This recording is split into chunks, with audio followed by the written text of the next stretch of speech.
Good afternoon, everyone. My name is Patricia Sahawa. We have an alarming problem in our country today. 3 to 4 million children ages between 3 to 17 are affected by domestic violence each year. So today I'm going to teach you coping skills to de-escalate a child in crisis, focusing just on domestic violence. Our learning objectives today will be create working understanding on the effects of domestic violence on a child. Identify helpful ways to talk to and calm children in the after effects of domestic violence. Develop a plan of action to help children in your community who is affected by domestic violence. Okay, right now I'm going to show you guys a short video. This video is what children see when they are witnessing domestic violence.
mean, what do you guys think about that video?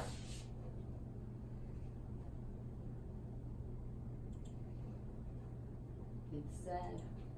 It's horrible that kids have, you know, there's kids and probably kids that we know that go through that. Yeah, like I stated earlier, 3 to 4 million children witness domestic violence each year. This is just a small part of what they deal with. Okay, so right now, I realize the operator, whoever they're talking to, they ask too many questions. yes, I know.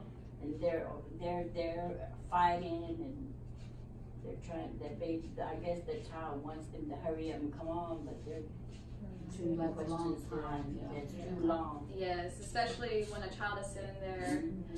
Yes, I agree. It is really hard, especially to listen to that. Yeah. Like, okay, so right now, I'd like for you guys to pair up, you two and just you two, and then answer these questions together as a group. And then after that, we will discuss it all together. Okay, so what do children learn from witnessing domestic violence? How do children respond after witnessing domestic violence?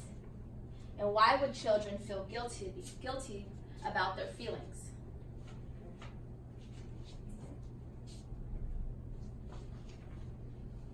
So the first question is, what do children learn? You can just write it right there. Yeah. Just write it right there. Oh, they learn being mean.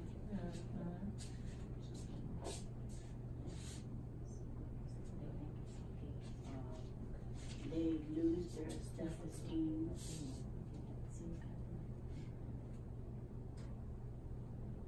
And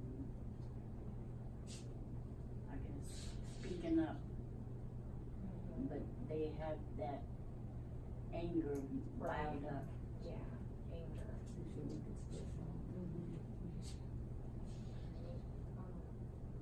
How do children respond?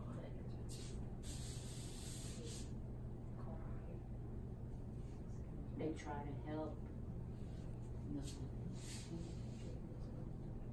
They become protective over siblings. And even the parent, like, you know, say if it's a dad doing it to the mom, they become real protective of the mom.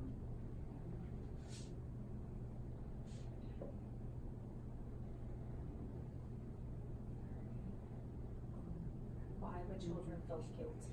Because they feel like it's because of them that it's their fault.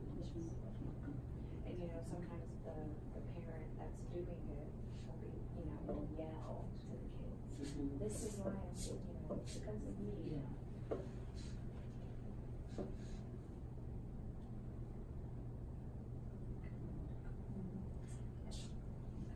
You ready? Okay, so who would like to answer the first question? Which group? We'll answer it. So what do children learn from witnessing domestic violence? Especially with small children, well, any child actually, they become mean themselves. To, you know, classmates, even other adults. They lose self-esteem and they can just become angry. It's like they're mad at the world and sometimes you don't know why. Okay. How do children respond after witnessing domestic violence? We said the children are scared, they're crying, and they are calling for help, and they probably don't know how to feel themselves because they're children, and how they can help the one that's getting abused or going through that, especially if it's their mother, you know. Right. It's very hard, especially when, like you said, they're crying for help and they can't seem to express exactly how to get that help. Okay. Why would children feel guilty about their feelings? They feel like it's their fault. Yes. I think like another thing like, you know, their dad and their mom, even though, and it's usually, you know, the dad that's doing it to the mom, sometimes they feel guilty because they still love the dad. And that, but they're seeing him do this awful thing to their mom, so they don't know how to, you know, I still love this man, he's my dad, but he's hurting my mom, so what do I do with that? Right. That's, you know, that can mess a kid up. Like they feel like they're torn between choosing sides and they don't know what side to choose.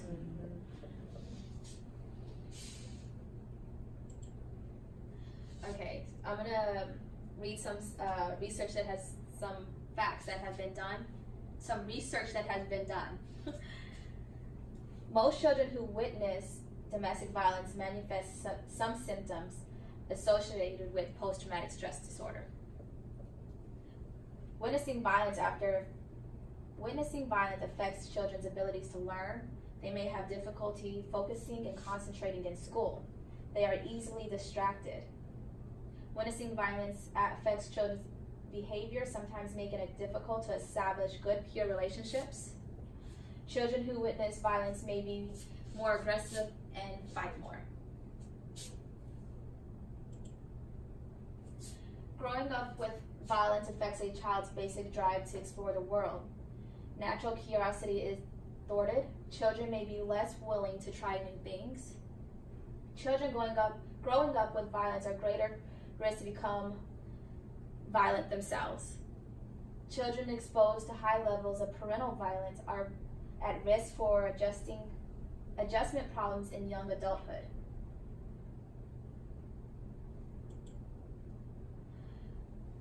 Okay, how do you guys feel about the research that has been done, the statistics on that? It's true.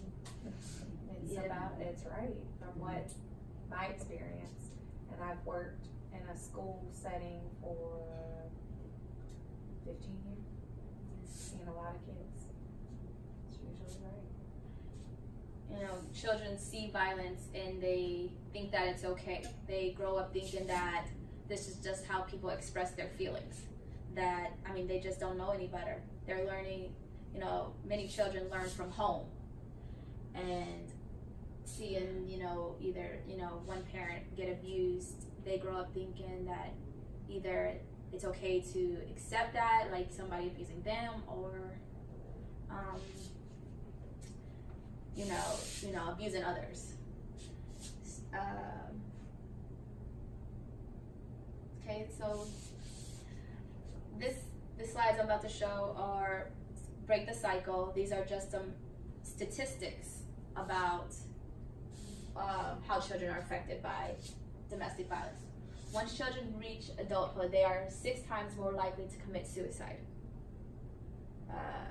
15% more likely to be addicted to drugs and alcohol. 74 times more likely to commit a violent crime. Okay, committing a violent crime. You know, children grow up and not only abuse their spouse, they also grow up dysfunctional, thinking dysfunctional thoughts. They are not able to channel any type of anger, not just towards their spouse, but everybody. So usually they'll take it out on other people and, you know, commit a crime.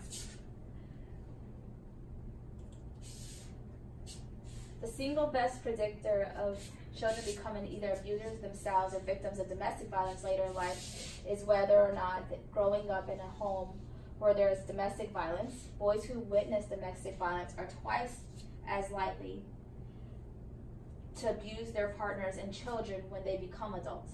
Children who are exposed to violence in the home are 15 times more likely to be physically or sexually assaulted than national average.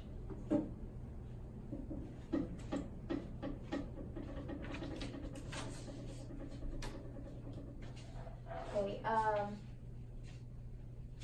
obstacles to talking to children about how they are feeling.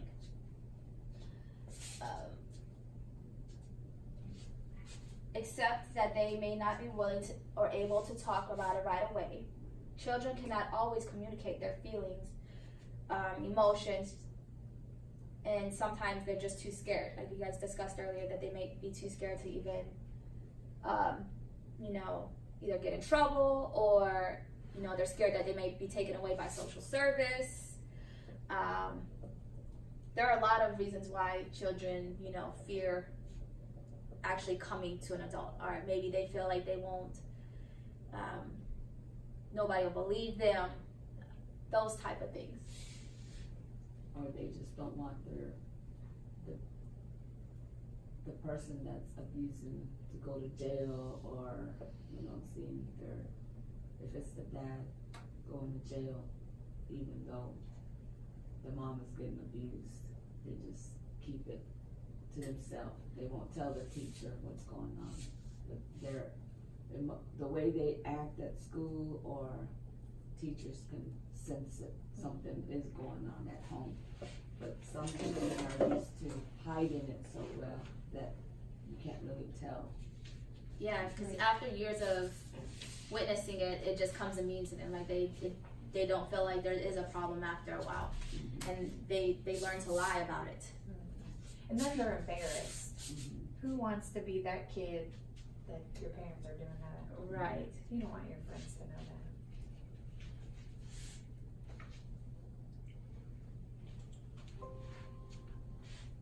that. Okay, techniques for dealing with feelings.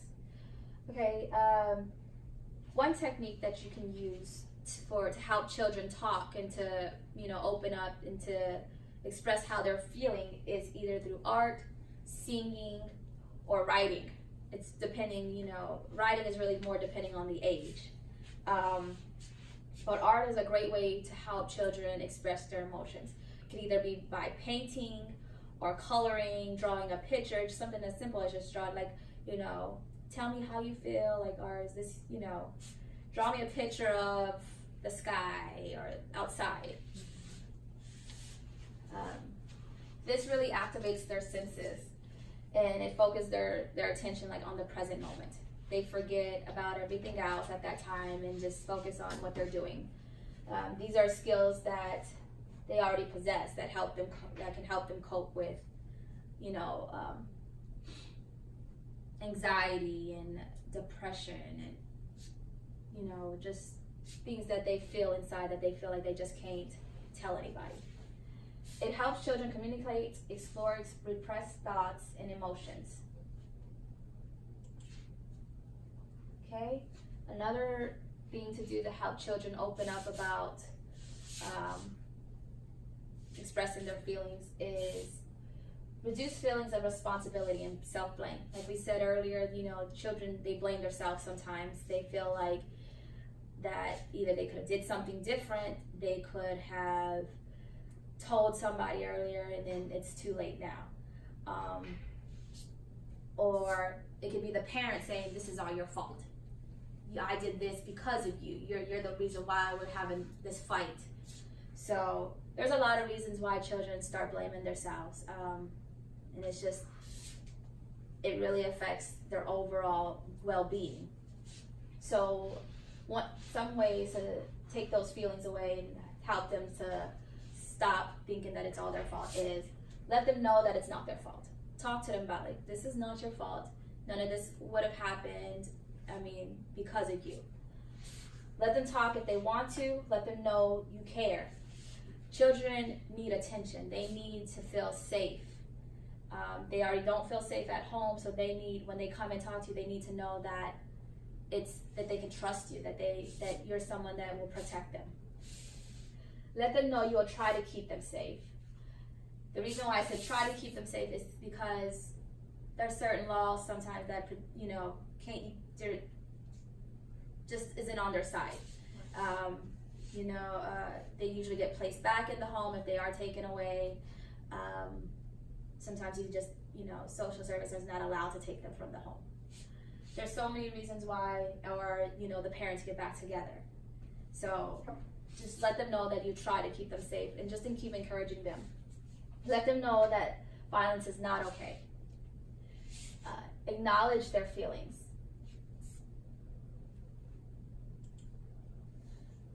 Okay, and some relaxation techniques that we talk about.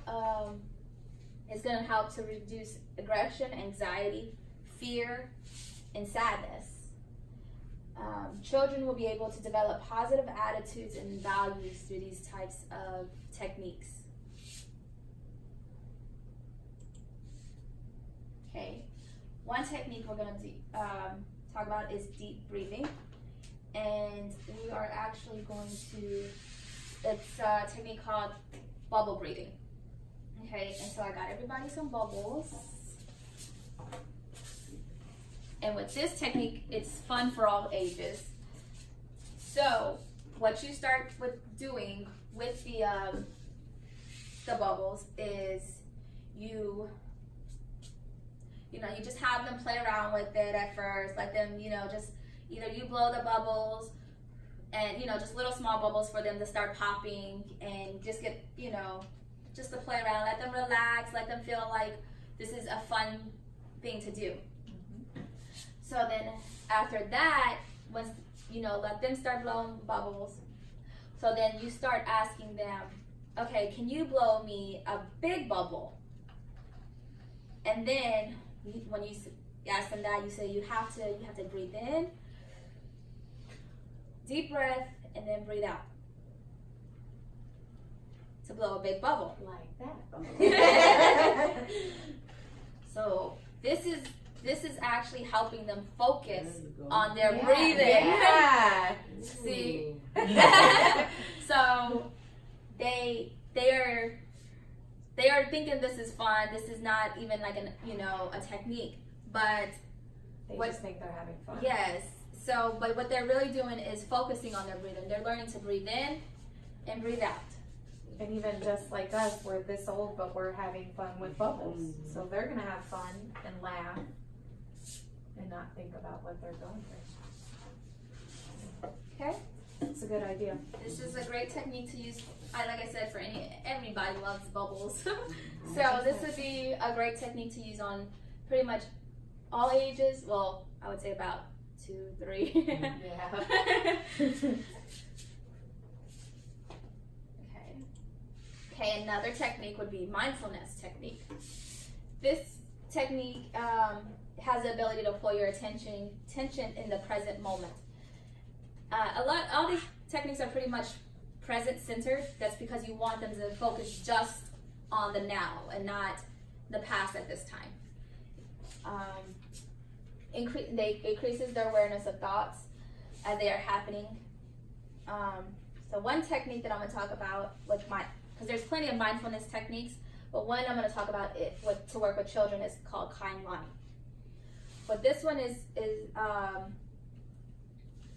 when they are breathing in with a deep breath, have them breathe in with a deep breath, and then when they're breathing out, have them say something nice, such as,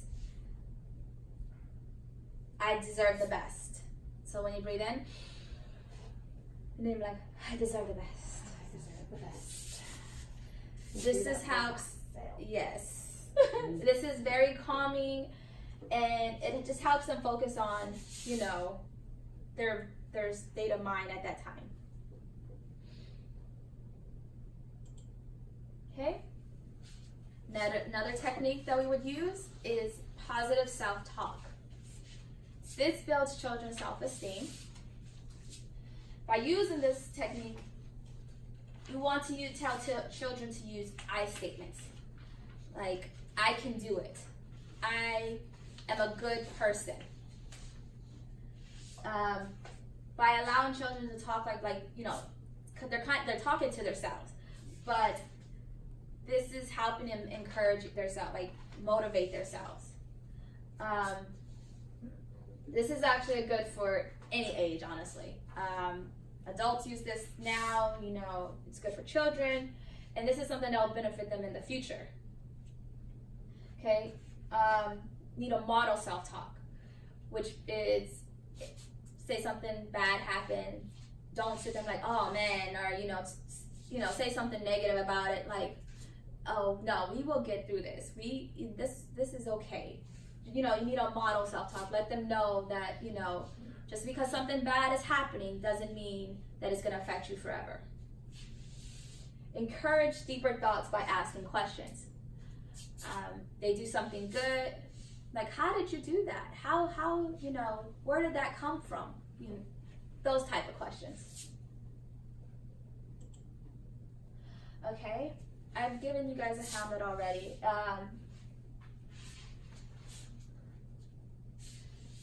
Okay, first, does anybody have any questions about the techniques that we just discussed?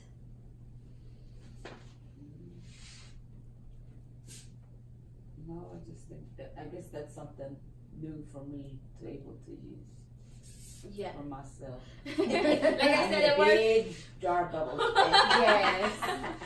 Or then I even think about like having the child look in a mirror so Yeah. that they're looking at themselves. I am good. I am important. I am loved. I am safe where I am right now. Maybe if we're doing this for them at school, just so it can build themselves up and they're talking to themselves. Yeah, like for the positive self-talk. Yes, Yeah, positive that is self-talk. a Like, great idea. that's what popped in my mind is to use a mirror and let them look at themselves, telling themselves that. Because when you think about it, at the end of the day, all they have is themselves. When they're going through that situation at home, maybe if you teach them this technique, instead of running and hiding under the bed, they're gonna run and hide in the bathroom, look in the mirror. I am loved, I am important, and because not all kids do call the police. They just run and hide. Yes. Maybe just try to put those thoughts in their head so they can reach back into that when they're going through a hard situation. It's a great idea. So those are good techniques. That's a great idea. Anything else that you guys would like to talk about? Well, I think this is a good presentation. Even sometimes you need to, working with children, we need to look at it at their point of view. It doesn't matter what age, because it could be a baby going through things. Could be at 3-year-old, 5-year-old. Sometimes when children do come to school, you never know what they just went through. Mm-hmm. And last night or in the morning, they witnessed parents fighting. So I guess I need to look at it when children do come crying that there's something wrong with them, instead of just always thinking they're just whining. Mm-hmm. Yeah, negative So, yeah, self-thought. Yeah. So Yeah. I need to start looking at it as a positive way myself. You never know what anybody's going through, not just children, adults. Yeah. I work with a lot of women. When Mm-hmm. they come in, I guess I need to kind of Yeah. see what kind of day they had, Yeah. Me being good morning to them. Sometimes I just smile. Yeah. But I think maybe acknowledging, saying good Mhm. morning, how are you? You could make them feel Yeah. important Mhm. because they're feeling bad too. Right. I work with middle school kids, and I've worked there 6 years. I've seen a lot of kids, and some of those kids, you'll hear before they get to you, oh, they're bad.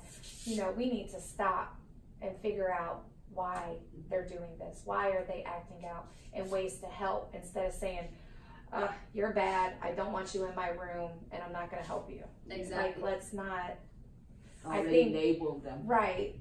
This opens your eyes Mhm. to say, what can I do to help? Because we're all in this profession for a reason, and it's to help children. Right. And this is just one way that people, we're not thinking, because we don't go through it at home. But you never know. You never know what these kids are entrusted to us. More hours of the wakening day than they are at home. Mhm. So you can do your best to make them feel safe and loved. And that was a great point. You don't never know what children are going through, and being labeled. There, like you said, there's plenty of times where you hear that that child is bad. Like, or another teacher saying, oh man, I hope I don't get that child. I've heard. And that's horrible. And I'm Yeah. like, give me that child. Yeah. Give me that child. So, and it's because they haven't developed techniques to help cope their Right. emotions. They don't know what to do. Like they've been only taught to be bad. Mm-hmm. They don't know any better. So by learning certain things to regulate those emotions, it will help them in the long run. Okay, so we're gonna read a story called Carla's Story. It's a story about a young woman and her what happened to her witnessing domestic violence. Would anybody like to read it? I'll read it.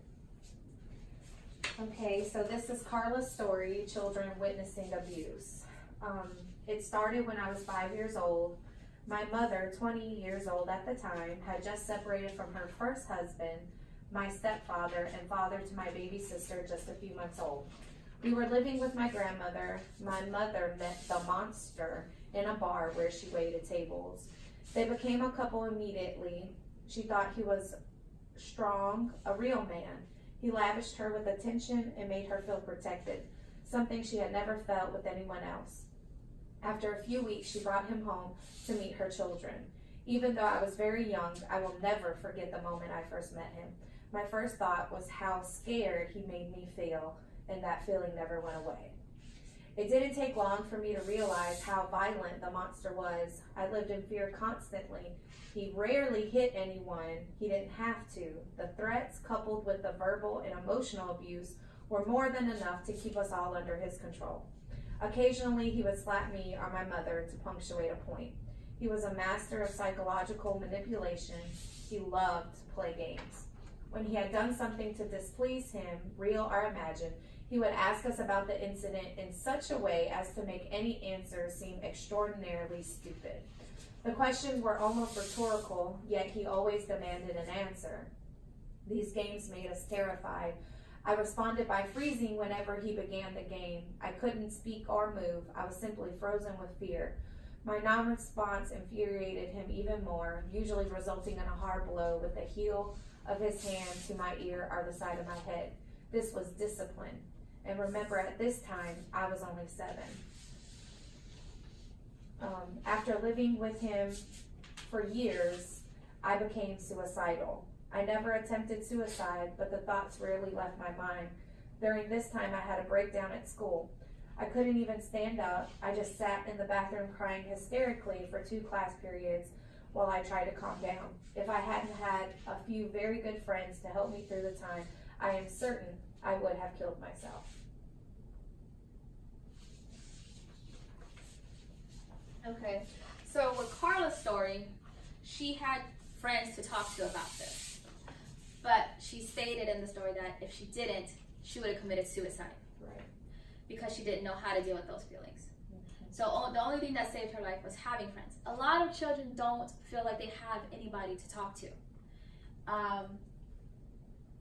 And it's a sad thing, like, to think that this could have been, easily prevented with a kid committing suicide because of what they've witnessed, because of the effects it has on their life.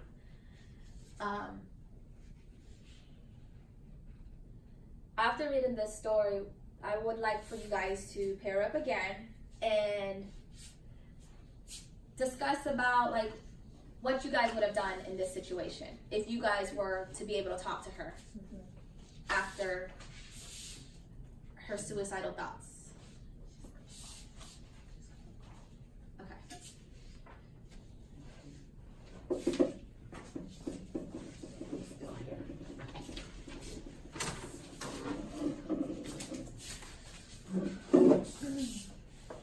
Well, depending on the age, because it seemed like towards the end of the story, she was a teenager,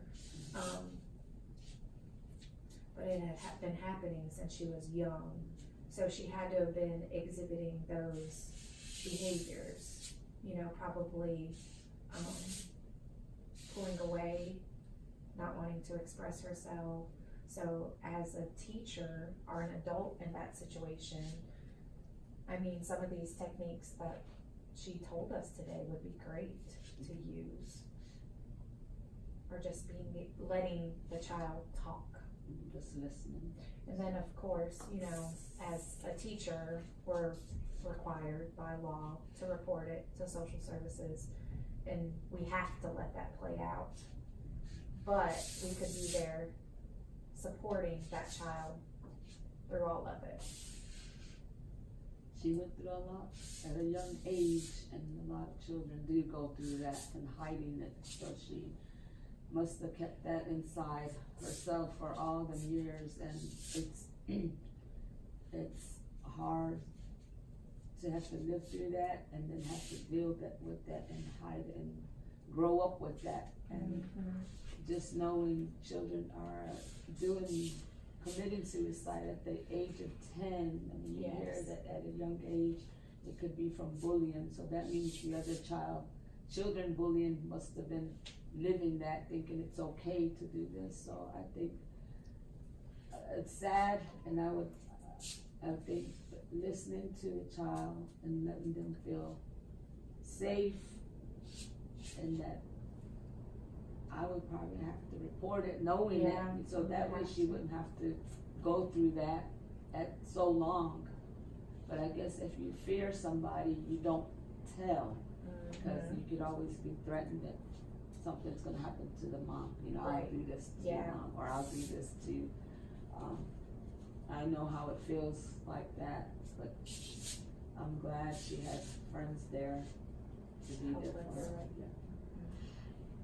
Okay, so one thing you guys would start doing is by encouraging her, like to open up about her feelings. Okay.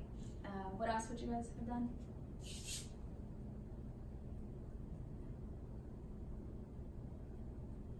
Let her know that she was safe.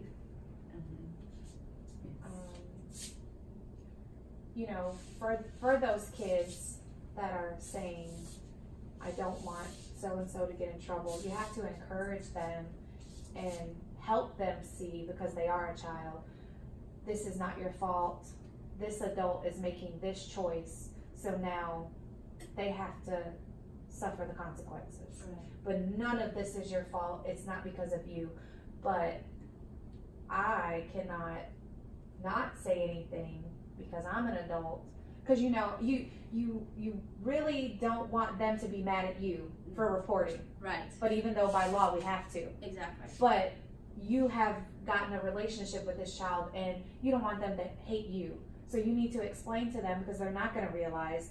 They're going to look at you like you're breaking up their family, but they need to know that you're doing the best thing that you know to do for them, to keep them safe. Yeah. That's a great point. Okay, silent victims. Few assessment tools have been designed specifically to address the impact of witnessing violence. Most interventions only target adult victims, leaving the child forgotten. The reason for this is because adults are the ones who are physically the one hurting. So a lot of times a child is forgotten. Like they're like, oh well, maybe they didn't see it, or you know, it only happened one time, so it couldn't affect them. There, you know, more research does need to be done on, you know, implementing what to do for children who have witnessed domestic violence. Just to let them know, like, you know, you matter. You know, you're not pushed to the side. We didn't forget about you. Okay. Is there any questions that you guys have about the presentation? The only thing I would like is maybe if you have any more resources that I could take back with me to talk with my coworkers, because I would have never thought about the bubbles, and it's a good technique, and I would like to share it, you know, with my coworkers, because we do see, unfortunately, a lot of it, and you brought really good things to my attention that I wouldn't have thought of before, and I'd like to share them. So, and I appreciate you coming. do you guys feel like you guys learned a lot? Absolutely. Okay. It's never too late to learn more about any kind of domestic, and it's happening everywhere, and it's happening right now, and it's Right. just not the children, elderly, Yes. and you know, the ones with disability, ones that can't talk, you know, Right. so I think this needs to be brought out all the time, you know, and it's a good, because it makes me think of things that I wouldn't have thought about, you know, to do. So I appreciate you coming and sharing this with us. Yes. All right. Okay. Well, thank Thank you you. guys. Thank you. We keep the ball. Yes.